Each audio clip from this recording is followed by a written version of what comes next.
Okay, starting from the second sentence here. Although the march was predominantly peaceful, at one point a group of protesters began to throw rocks and vandalize police cars, according to CBS Minnesota. When protesters approached the location of the precinct where the officers who hurt Floyd supposedly worked, some broke a window of the police station, while others tagged the outside of a car with graffiti.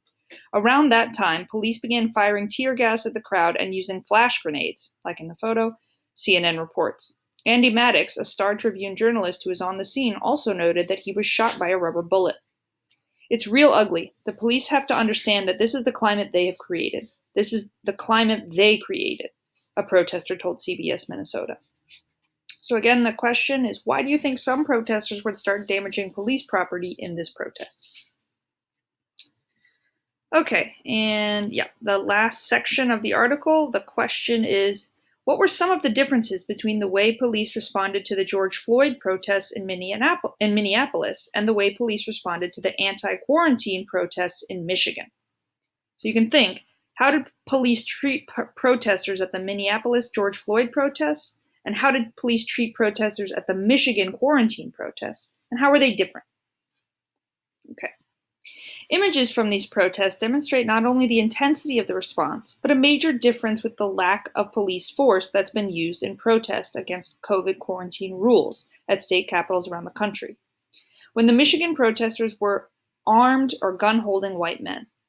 As Vox's Caitlin Burns reported, white men equipped with assault weapons were among those who protested Governor Gretchen Whitmer's lockdown restrictions in Michigan in late April, prompting some lawmakers to wear bulletproof vests to work. They were protesting to open up businesses during the COVID pandemic.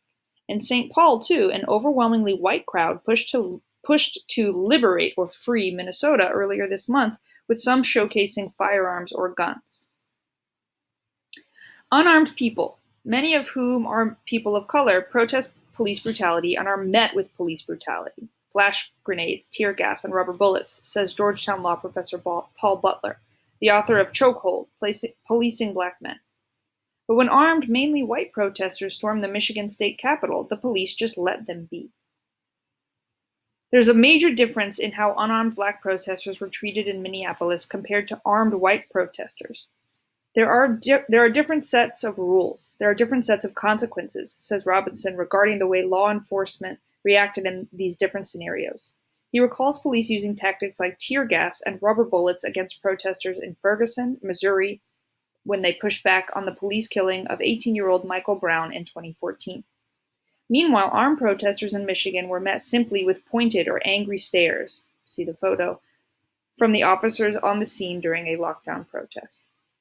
So again, what were some of the differences between the way police responded to the George Floyd protests in Minneapolis and the way police responded to the anti-quarantine protests in Michigan? And then there is one final question at the end. Why do you think police react more harshly to the protests about George Floyd than to the protests about ending the COVID quarantine? Okay, and you can share that at the bottom. I've also given you down here, if reading the story really frustrates you and you want to do something about it to kind of fight back against police brutality in this situation, there are 4 different options that I suggested here. So try any of these options. If you have any questions, let me know. I'm here to talk. I'm here to suggest things, right? Help you craft messages if that's what you want to do. Let me know. Okay. Thank you, friends. Have a good week.